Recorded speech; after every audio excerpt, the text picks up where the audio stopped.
Tawadhu dan takabur itu, sombong, adalah dua sifat yang berlawanan. Bila kita merasa tawadhu, berarti kita itu sombong, tuan-tuan sekalian. Kenapa? Karena tawadhu itu adalah sifat yang mulia, sifat yang agung. Maka bila kita merasa agung, berarti kita sombong. Jadi tawadhu itu adalah sifat yang mulia. Sedangkan takabur itu adalah suatu dosa besar. Maka tawadhu itu adalah satu sifat yang mesti kita miliki. Dan sifat sombong itu yang wajib kita buang.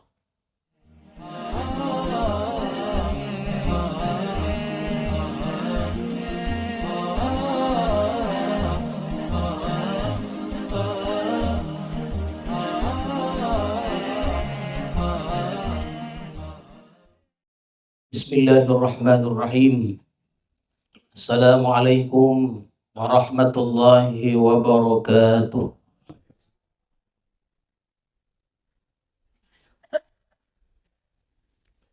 Alhamdulillah.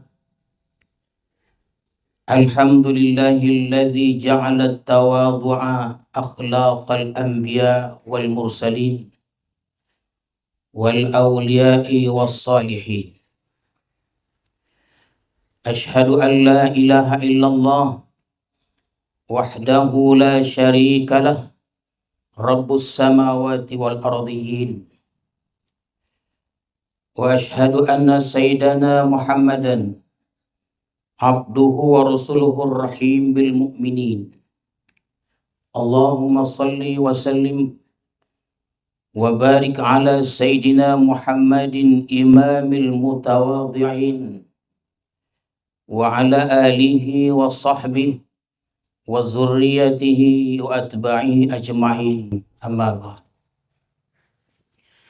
Alhamdulillah, marilah kita bersyukur kepada Allah Subhanahu wa Ta'ala yang telah melimpahkan rahmat dan hidayahnya kepada kita semua.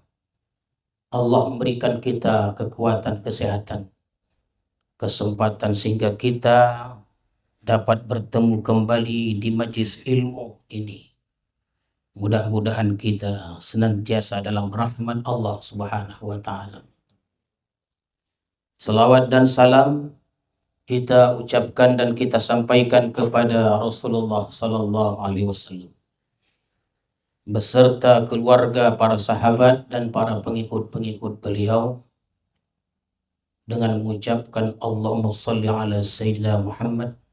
Mudah-mudahan kita semuanya mendapat syafaat Rasulullah di hari kemudian nanti.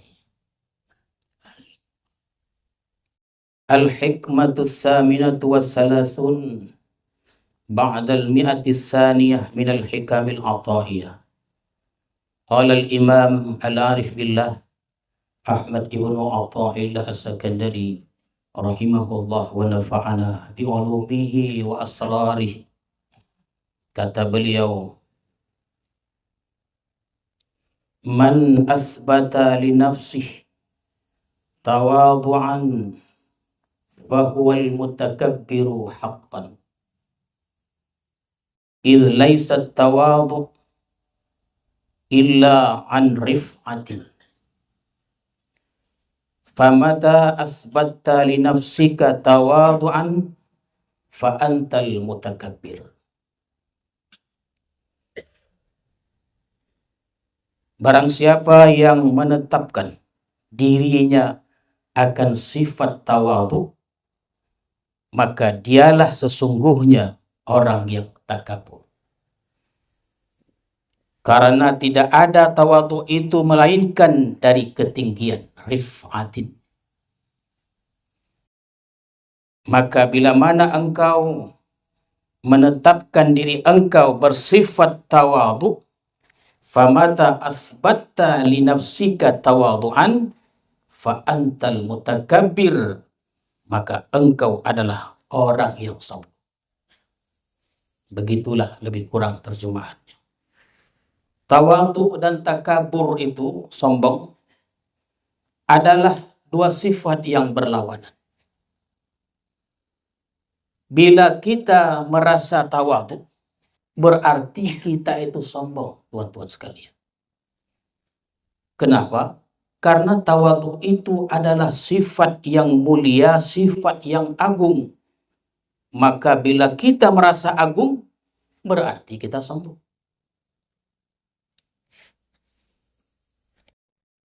Jadi tawadhu itu adalah sifat yang mulia. Sedangkan takabur itu adalah suatu dosa besar. Maka tawadhu itu adalah satu sifat yang mesti kita miliki. Dan sifat sombong itu yang wajib kita buang.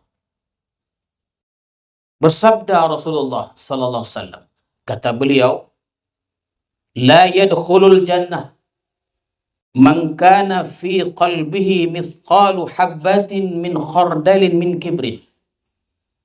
Tidak masuk surga orang yang ada dalam hatinya itu sifat sombong walau seberat biji sawi. Jadi orang yang mati membawa sifat takabur sombong dan dia belum bertobat, takkan masuk surga melainkan diazab dulu dalam neraka. Itu baru dalam hati. Kata Rasulullah, man kana fi qalbihi, dalam hatinya, itu baru dalam hati. Belum lagi keluar dari mulutnya ungkapan-ungkapan yang menunjukkan kesombongan dirinya, itu baru dari hati, tuan-tuan sekalian. Ada dalam hati itu seberat biji sawi saja, dan dia mati belum bertobat, takkan masuk surga dia sebelum dia diazab dalam neraka itu. Karena Allah Subhanahu wa ta'ala berfirman dalam satu hadis kursi, Allah nyatakan bahwa takabur itu adalah sifat aku. Maka orang yang merampas sifatku akan aku hancurkan. Takabur itu kan perasaan diri mulia. Perasaan diri itu besar, hebat, terhormat. Jadi sifat-sifat takabur tadi itu ada sifat-sifat Allah yang diambil oleh seorang hamba itu. Maka orang yang mengambil sifat-sifat tersebut, kata Allah, aku akan hancurkan dia. Sebaliknya tawadhu, yang mestilah kita miliki sifat tawadhu, di mana kita merasakan kehinaan diri kita, hina diri kita. Kalau begitu, di mana hinanya kita? Sehingga kita wajib bersifat tawadhu nih, merasa diri kita hina. Di mana hinanya? Karena Allah berfirman, minha khalaqnakum wa fiha nu'idukum. Kita ini tuan-tuan sekalian, hakikatnya asal kita dari tanah. Segala yang kita makan itu tumbuh dan mengambil sari dari tanah, tuan-tuan sekalian. Kita makanlah buah-buahan, kita makanlah sayur-sayuran, dan segala yang tumbuh dari tanah berproses dia. Dalam proses itu ada mengalirlah darah, muncullah darah. Dalam darah itu ada satu zat yang kelak menjadi nutfah, yang artinya setetes mani. Itulah itu tuh. Jadi asal kita tuh dari nutfah tadi, setetes mani. Kalau begitu, di mana letaknya kemuliaan kita? Di mana letaknya kehebatan kita, keagungan kita, kalaulah kita diciptakan dari hal yang demikian itu, min nutfah. Oleh karena itu, Allah Subhanahu wa ta'ala selalu mengingatkan kita dalam firman-firmannya, asal kita tuh dari yang hina itu, tuan-tuan sekalian. Jangankan kita, malaikat Allah Subhanahu wa ta'ala yang Allah ciptakan dari nur, yang tidak kotor, yang tidak najis, tak ada bau yang tidak sedap pada malaikat itu, senantiasa harum dan wangi. Malaikat tuh wangi, harum, tak ada najis, harum saja dia. Itu pun dilarang Allah untuk takabur. Kita, apalagi kita, isinya penuh dengan najis dan kotoran-kotoran itu. Malaikat saja dilarang, apalagi kita. Kalau kita kaya, itu aridah. Apa dia? Sifatnya mendatang. Kan kaya itu sifat mendatang. Dulu kita tak kaya, dapat warisan, kaya. Tuan-tuan sekalian. Dulu kita tak kaya, bekerja, dapat uang, kaya kita. Dengan jalan-jalan tertentu, kayalah kita. Tapi kaya itu adalah aridah, sifat mendatang. Asalnya kita miskin, ada apa-apanya. Kita ada jabatan, kita ada kedudukan, pangkat, dan segala macamnya. Asal kita tuh, itu asalnya adalah aridah. Asal kita tuh adalah hina. Itu asalnya mendatang, asal kita adalah hina, tuan-tuan sekalian. Dari mana dia? Dari min nutfah, setetes mani. Jadi takabur ini adalah dosa besar. Dan itu sepakat para ulama, takabur ini dosa besar.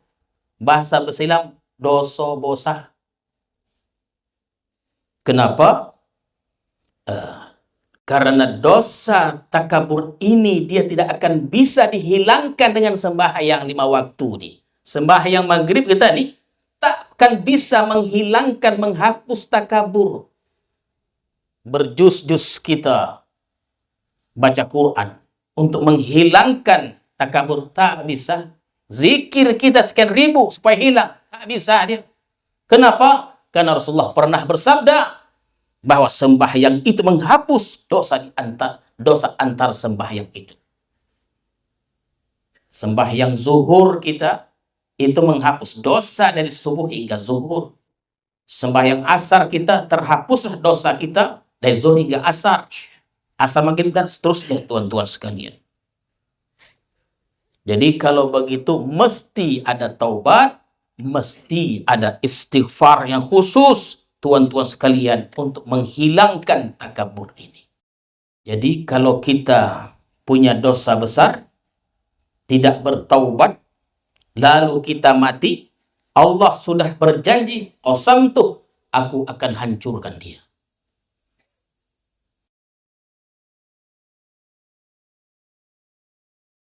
Jadi tuan-tuan sekalian, taubat dari takabur ini hanya pada Allah. Tak ada kaitannya, tak ada sangkut pautnya dengan manusia. Tak ada. Oleh karena itu, taubat dari takabur itu jauh lebih mudah dia. Karena secara vertikal, bukan horizontal. Tidaklah perlu kita datang kepada seseorang, kita ketuk pintunya, kita minta izin. Tak ada kaitannya. Takabur ini urusan Tuhan. Taubatnya kepada Allah Subhanahu wa ta'ala. Hubungannya kepada Allah. Lain halnya kalau kita menghibah orang, kita memfitnah orang, mengambil harta orang tanpa hak, carilah orang itu. Kan selalu kita sebutkan dalam kita menjalankan tarekat ini. Taubat itu dia bukan sekedar dia menyesal, tidak mengulangi perbuatan itu lagi dan berbuat kebaikan-kebaikan, tapi rukun taubat yang keempat, raddul mazalim ila ahliha wa darul fawaid, mengembalikan kezaliman-kezaliman yang pernah kita buat kepada ahlinya. Pernah kita mengambil harta orang, kembalikan kepadanya. Walau sudah lama, 10 tahun, 20 tahun. Baru taubat namanya. Jadi taubat itu bukan setahun, 2 tahun, berlangsung lama. Pernah kita meninggalkan sembahyang 5 tahun, qadha sembahyang itu. Meninggalkan puasa, diqadha juga dia. Darul fawaid namanya. Jadi taubatnya takabur ini, dosa takabur ini, urusannya dengan Allah Subhanahu wa ta'ala. Kenapa? Karena yang kita ambil sifat Allah. Jadi taubatnya tidak sulit, tuan-tuan sekalian. Tidak sulit kepada Allah.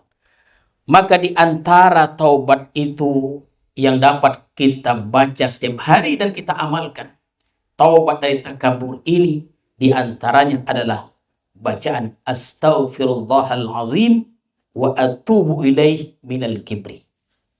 Bacalah banyak-banyak itu. Aku minta ampun pada engkau, bertobat aku dari sifat sombong. Astaghfirullahal azim wa atubu ilaih minal kibri. At-tawadhu akhlaqul anbiya'i wal mursalin. Tawadhu itu akhlaknya para nabi dan para rasul. Wal awliya'i was salihin. Para wali dan para orang saleh, para saleh. Itu tawadhu. Akhlaknya orang-orang hebat. Jadi kalau kita Tuhan mengaku tawadhu, berarti kita tuh mengaku orang besar sebenarnya. Nah, itulah dia. Kalau kita mengaku tawadhu, arti kita mengaku ini kita orang besar. Sembahyang jahit, sembahyang pun jagang dia. Nah, itulah dia, tonton sekalian. Bihi yanalul manzilata wa rifa'ata indallahi subhanahu wa ta'ala. Dengan tawadhu itu para nabi, para rasul, para aulia, para salihin mencapai martabat yang tinggi di sisi Allah Subhanahu wa taala dengan tawadhu itu. Maka sabda Rasulullah, qala Rasulullah sallallahu alaihi wasallam, man tawadha lillahi rafa'ahu Allah wa man takabbar ma'nahu Allah azza wa jalla. Barang siapa yang menyadari kehinaan, dia sadar bahwa dirinya itu adalah hina, dirinya banyak dosa, dia lemah, tak ada apa-apanya. Ini bagus nih tuan-tuan. Maka orang ini akan diangkat oleh Allah, dimuliakan Allah, baik di dunia ataupun di akhirat. Kan hebat. Banyak untungnya orang yang bersifat tawadhu ini. Dan barang siapa yang merasa besar, merasa dirinya mulia, suci, lebih baik dari orang-orang lain, baik karena ilmunya, kedudukannya, atau karena jabatan dan lain-lainnya, atau hartanya, kekuatannya, Allah akan rendahkan dirinya. Kalau ada orang sombong, kenapa dia sombong? Kayo.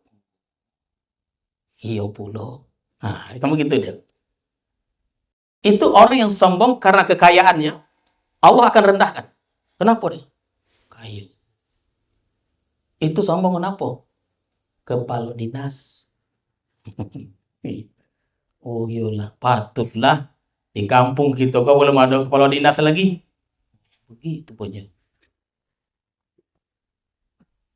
Masalahnya miskin sombong. Oh, ini dia. Jabatan tak ada, sembahyang maleh, foto tak ada, sombong. Jangankan Allah, jangan malaikat, kita pun benci sama dia. Ada. Tuan-tuan perhatikanlah sekeliling tuan-tuan itu. Tak ada yang ada hanggar kan, tapi sombong. Iko Allah paling parah, paling benci. Fir'aun, kuang apa kayunya? Kuang apa kedudukannya? Saking hebat yang mengaku dirinya Tuhan. Mati lomah dalam air. Korun, hotonya, sehingga kita kalau menemukan harta dalam tanah, harta karun. Saking banyaknya harta karun tuh, mati ditenggelamkan di bawah bumi. Namrud, demikian juga hebat, kayo, upo, elok, mengaku dia Tuhan, mati karena seekor nyamuk. Jadi kalau kita nih Tuhan nak menyombongkan diri, apa yang kita sombong? Usah kita tengok asal kita lagi, yang di nutfah tuh, kita banding-bandingkan saja dengan orang-orang yang sombong, tenggelam semuanya. Apa lagi kita? Qila li Abi Yazid al-Bustami. Orang bertanya, ditanyakan kepada Abu Yazid al-Bustami. Mata yakunu rajulu mutawadian. Kapan seorang itu dianggap tawadhu? Ditanya pada beliau begitu. Beliau menjawab, faqala idza lam yara li nafsihi maqaman wala halah. Apabila dia tidak melihat dirinya itu punya kedudukan dan keadaan yang mulia. Itulah tawadhu. Dia tidak merasa punya kedudukan yang hebat, mulia di sisi Allah Subhanahu wa taala. Wala yara anna fil khalqi man huwa syarrun min. Dan dia tidak melihat bahwa pada makhluk itu ada orang yang lebih jahat darinya. Artinya banyak dosa, tuan-tuan sekalian. Jadi, dalam hati kita nih, kitalah orang yang paling berdosa. Sodak begitu dia. Apalah payah. Payah juga pokoknya. Mengaku itu payah. Faman yara li nafsi qimatan falaysa lahu minat tawadhu nasib. Barang siapa yang melihat dirinya itu ada harga, maka tidak ada bagi orang itu bagian dari tawadhu itu. Tuan-tuan sekalian, para aulia, para wali-wali Allah, termasuk pengarang kitab Imam Atta nih. Nah, ini Imam Atta, Ibnu Athaillah ini. Apabila turun musibah pada negeri tempat mereka tinggal, mereka termasuk Imam Atta ini berkata, ada musibah turun. Musibah itu turun karena banyaknya dosaku. Semua orang itu mengaku wali-wali Allah nih, bila ada musibah turun, musibah itu turun karena dosa-dosa yang telah kebuat. Apa dosa orang tu? Kojonya ibadah, sembahyang, puasa, dan lain-lainnya. Tapi ada ungkapan-ungkapan, pengakuan-pengakuan itu. Banjir terjadi, longsor dan sebagainya. Itu adalah karena banyaknya dosa.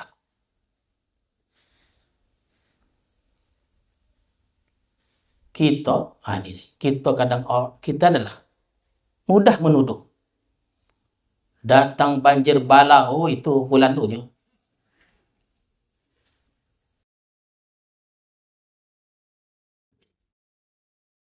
Si fulan itu turun jabatannya, kok itu kan aku.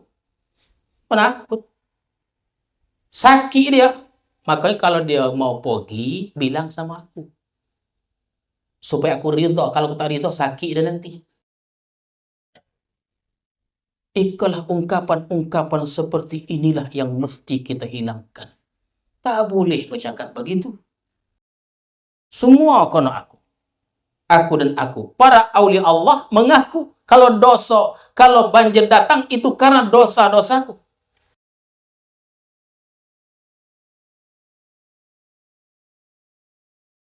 Qala Bakr ibnu Abdurrahman, kata beliau, idza ra'aita man huwa akbaru minka faqul hadza sabaqani bil iman wal amal salih fahuwa khairun minni. Bila engkau melihat berjalan engkau berpapasan dengan seseorang yang mana orang itu lebih tua dari engkau, katakan dalam hati engkau, faqul, dalam hati engkau. Usah disoalan lagi, nanti sombong dulu nanti dia. Katakan dalam hati engkau, ini orang ini yang lebih tua dari aku. Lebih dulu sembahyang, lebih dulu puasa, lebih dulu beriman, beramal soleh. Dia lebih baik dari aku. Wa idza ra'aita man huwa asghar minka faqul. Dan apabila kita berjalan bertemu dengan seseorang, dan seseorang itu lebih muda dari kita, aku lebih dahulu berbuat dosa. Dia lebih baik dari aku. Oleh karena itu, kalau begini cara pandangnya, kita akan merasa selalu berada di bawah. Kenapa? Kita tidak memandang kita lebih dari orang lain. Kenapa? Melihat orang yang lebih tua, oh tuan itu lebih dulu sembahyangnya. Melihat orang yang lebih muda, aku ini lebih dulu berdosa. Aku kok lebih hebat. Aku lebih tua. Kenapa? Aku lebih dulu makan asam garam katanya. Oh, iya pula. Nah, itu hati-hati ungkapan itu. Qala Al-Hasan Al-Basri rahimahullah. At-tawadu an takhruja min manzilik wala talqa musliman illa ra'aita lahu alaika fadlan. Tawadhu itu bahwa engkau keluar dari manzilik, rumah engkau. Wala talqa, tidak berjumpa dengan orang muslim, musliman, illa ra'aita law 'alaika fadlan, melainkan engkau lihat bahwa dia lebih baik dari engkau. Begitu Tuhan cara menengoknya.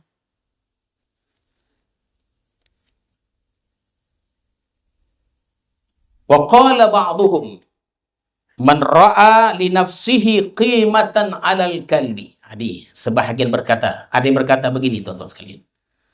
Man ra'a li nafsihi qimatan 'alal kalbi fahuwa mutakabbir fahuwa mamqut innallahi ta'ala.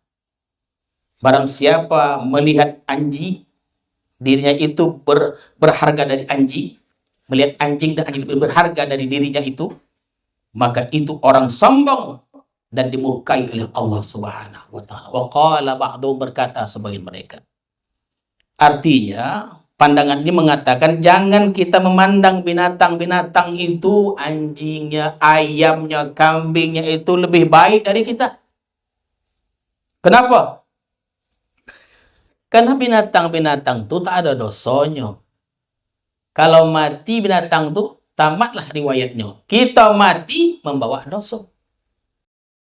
Wa qala ba'duhum, berkata sebagian mereka, para ulama, madamal abdu yara fil khalqi asyarra minhu fahuwa mutakabbir.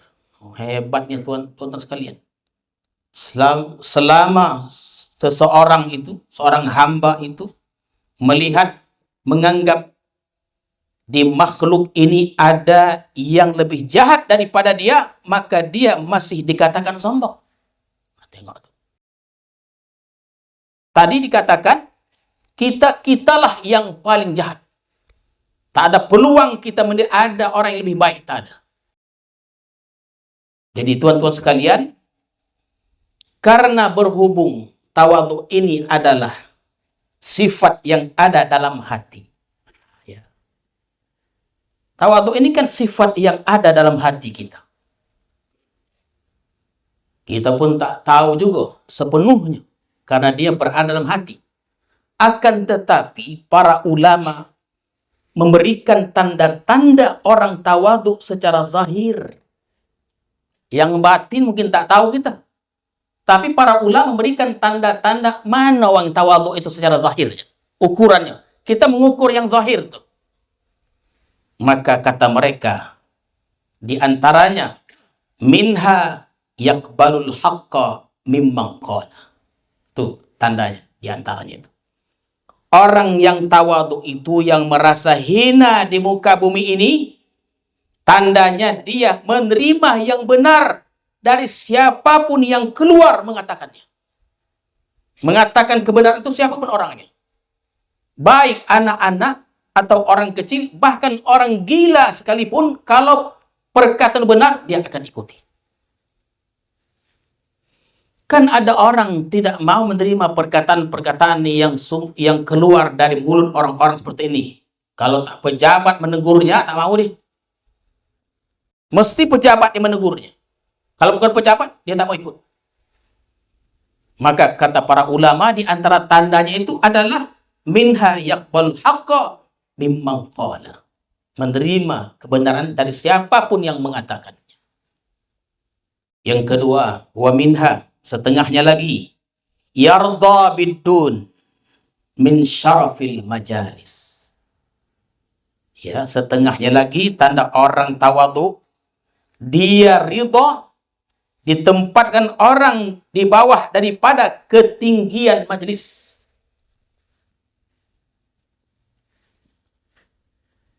Ini orang besar, punya kedudukan, punya jabatan. Tapi panitia kok lengah, lupa, lalai, tak tahu, tak mau bertanya. Yang penting panitia. Didudukkannya tuan kok di tempat yang bukan pada tempatnya. Tak masalah, sonang aja dia. Ada orang mengamuk. Mengamuk. Ikut salah. Dan kita pernah melihat kejadian-kejadian itu di depan mata kita. Itu dilatih. Ditempatkan di mana kita? Kita terima, tuan-tuan sekalian. Gelar-gelar juga. Panggilnya. MC itu. Nanti kalau panggil nama aku sebut SAG-nya. Coba lah. Apa sampai begitu pula? Jangan lupa ya Dr. Andesnya. Oh ya. Aku kok bukan khalifah. Aku kok syekh. Pergi kita jauh. Dalam satu majlis, kita dengar. Cito iko iso kita sambung. Tentang mana duduk di atas, duduk di bawah, esok kita sambung. Minggu depan. Itu kita habiskan dulu. Ingat. Yarda bidun min syarafil majalis. Nyaman aja dia. Dia ridho saya ditempatkan di mana aja. Silakan, tak apa-apa. Kan terkadang panitia itu lupa, teman-teman sekalian. Lupanya manusia, lupa panitia itu kan ketentuan Tuhan juga. Terkadang ditempatkan di belakang nih. Apa maksud Tuhan? Inna khalaqnakum wa ma ta'malun. Sesungguhnya kami menciptakan kamu dan segala perbuatan kamu. Ikhtiar-ikhtiar kita adalah, itu kan perbuatan Tuhan. Tapi yang baik disandarkan kepada Tuhan, yang buruk disandarkan kepada kita. Ditempatkan kita di belakang. Iyalah, duduklah kita. Yarda, dia ridho. Iko apa, kenapa? Uang kan sibuk masing-masing. Bahkan berebut tempat duduk di depan. Duduklah sebeliau tadi di belakang. Tak ada masalah, ridho dia. Apa yang terjadi rupanya? Sehingga orang berbuat aku begini. Kadang-kadang di dalam ketidakenakan itu, ketidaknyamanan, di situ ada kenyamanan. Situasi yang tidak sodak melahirkan kenyamanan. Setelah duduk di belakang, tampillah para penari. Nampak. Ada kan kita pakai jubah berlapis begitu, nampak orang begitu. Oh. Macam mana? Semeter 2 meter muka kita. Kita kan tak tahu program acara itu. Tiba-tiba datang penari-penari. Berpakaian tidak, ya tak sesenonoh lah. Itu punya kenapa ditempatkan di belakang. Jadi kalau kita di tempat belakang, usah mengamuk lagi. Ikut aja lah panitia. Wa minha, lagi tuan-tuan sekalian. La ya'naful julus bil fuqara'i wal masakin. Tanda orang tawaduk yang berikutnya, la ya'naful julus bil fuqara'i wal masakin. Apa dia? Dia tidak enggan duduk bersama orang-orang fakir dan miskin. Itu mesti kita biasakan, dan itu adalah kegemaran Rasulullah SAW. Yang selalu dibaca. Sekarang dah jarang dibaca itu. Dulu selalu. Mana lama kali. Apa dia bacaannya? Wa kana sallallahu alaihi wasallam syadidal haya'i wat tawadu. Selalu dibaca. Sekarang ini udah tidak dibaca, bukan tak dibaca. Kalau panjang kali, orang baca, orang tidur, kan gitu dia. Udahlah dipotong sajalah. 1 jam jadi setengah jam. Termasuk itu yang dipotong. Apa yang dibaca yang tidak dibaca tadi? Wa kana sallallahu alaihi wasallam syadidal haya'i wat tawadu. Adalah Rasulullah itu sangat pemalu dan sangat tawadhu. Yakhsifu na'lahu wa yurkamu thawbahu wa yahlubu syatah. Kalau ada pakaian yang kuyak atau robek apanya, rusak sendalnya, terompahnya, diperbaikinya. Jubah yang robek, koyak, diperbaikinya. Bahkan beliau sendiri yang meras susu kambing itu untuk keperluan keluarganya. Wa yuhibbul fuqara'a wal masakin wa yajlisu ma'ahum wa ya'udu mardahum wa yushayyi'u janaizahum wa la yahkiru faqiran. Beliau yuhibbul fuqara' wal masakin, sangat cinta kepada orang fakir, cinta kepada miskin. Yuhibbul fuqara' wal masakin wa yajlisu ma'ahum, duduk bersama mereka, tak ada masalah. Dan memang Rasulullah pernah ditegur oleh Allah Subhanahu wa taala. Pernah? Ada kan tak pernah? Pernah. Apa dia? Firman Allah, Wasbir nafsaka ma'al ladzina yad'una rabbahum bil ghadati wal 'ashyi yuriduna wajhah. Jadi pernah satu kali Rasulullah berjalan bersama sahabat-sahabatnya yang miskin-miskin, Bilal, Ibnu Mas'ud, yang top-top itu kan sebahagian lagi yang miskin, orang-orang pedalaman. Berjalan beliau bersama sahabat-sahabatnya. Tak bisa dihandalkan, tidak bisa menjadi penghias dirinya, kan begitu. Begitu hamka menafsirkan begitu, tuan-tuan sekalian. Kita terkadang kan ingin bersahabat dengan orang-orang hebat. Siapa sahabat dia? Oh, dia sahabat dia kepala dinas. Kalau berjalan dia dengan kepala dinas tuh atau bupati, oh tuan jangan tanya. Tak berjalan tak saudara dia. Tak saudara dia. Loteh. Tak terasa loteh. Kenapa? Berjalan sama bupati. Jangan itu. Anggarlah, tidak. Rasulullah, maka bersabarlah engkau. Karena engkau berjalan dengan sahabat-sahabatmu seperti itu. Yang tidak bisa menjadi perhiasan bagimu. Ternyata sahabat yang tidak bisa menjadi perhias bagi kita. Karena kedudukan yang rendah. Itulah yang kusukai, kata Allah. Duduk bersama-sama. Wa ya'udu mardahum. Ada yang sakit, ditengoknya. Diiringi jenazahnya. Begitu tawadhu'nya Rasulullah sallallahu alaihi wasallam. Wa minha, dan setengahnya lagi tanda orang tawadhu itu, la yuhibbu syuhrah. Asyuhrah. Apa dia? Tak suka dia kemasyhuran. Andai kata dia masyhur, itu tak jadi masalah. Imam Syafi'i, beliau tidak suka, la yuhibbu syuhrah. Tidak suka kemasyhuran. Tapi memang beliau masyhur. Dan imam-imam yang lainnya. Jadi tandanya itu tidak, la yuhibbus syuhrah, tidak suka kemasyhuran. Tuan-tuan sekalian, dulu 3-4 tahun yang lalu kita pernah membahas tentang syuhrah ini. Yang bunyi hikmahnya itu, ya mudah-mudahan ingat, idfin wujudaka fi ardil khumul fama nabata mimma la yudfan la yatimu nataju. Idfin, apa dia? Kuburkanlah, tanamkanlah wujudaka, keberadaanmu, eksistensimu. Tanam, kuburkan. Sesuatu yang tumbuh daripada ditanam dengan cara tak baik, buahnya tak baik. Idfin, kuburkan, tanamkanlah wujudmu, keberadaanmu. Macam mana rupanya eksistensi kita nih, keberadaan kita? Ingin terkenal, ingin diakui hebat, ingin segalanya. Keinginan-keinginan seperti ini ditanam. Ditanam nih. Jangan muncul begitu kok. Usah muncul nih. Kalau dia muncul saja, bukan kita kehendaki, itu tak jadi soal. Ikut mencari syuhrah, menyukai syuhrah, itu tak batal.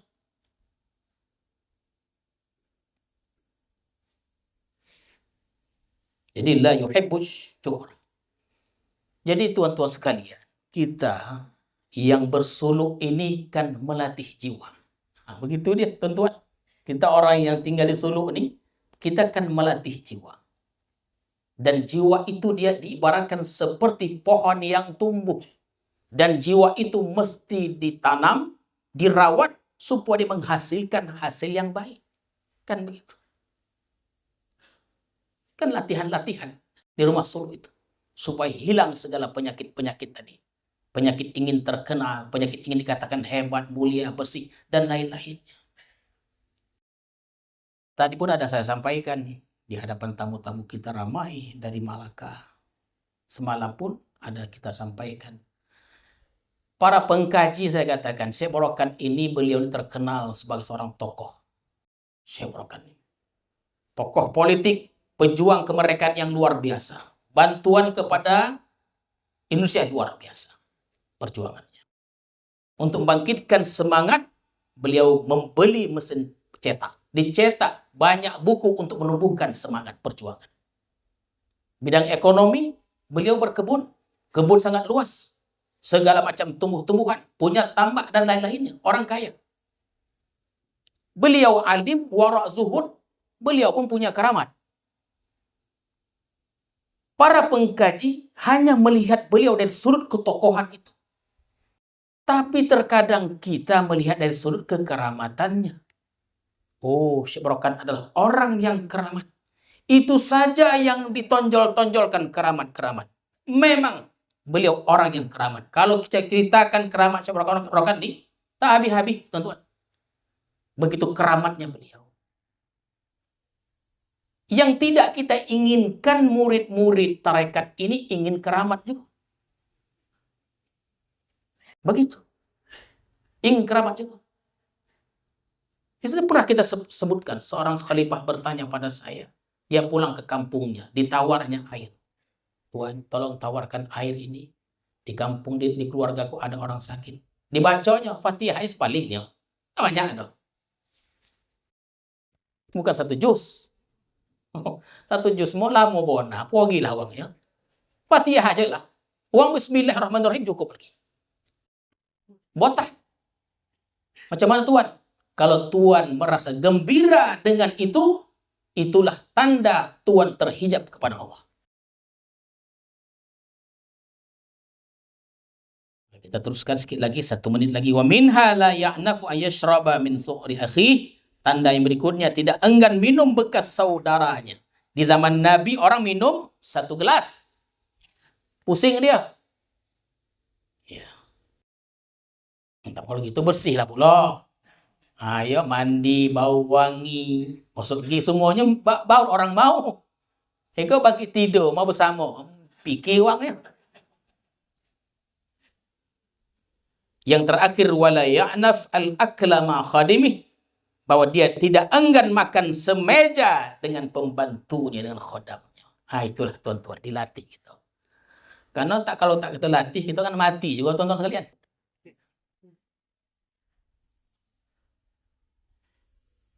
Asik menjaga ego, menjaga kemuliaan, itu mati.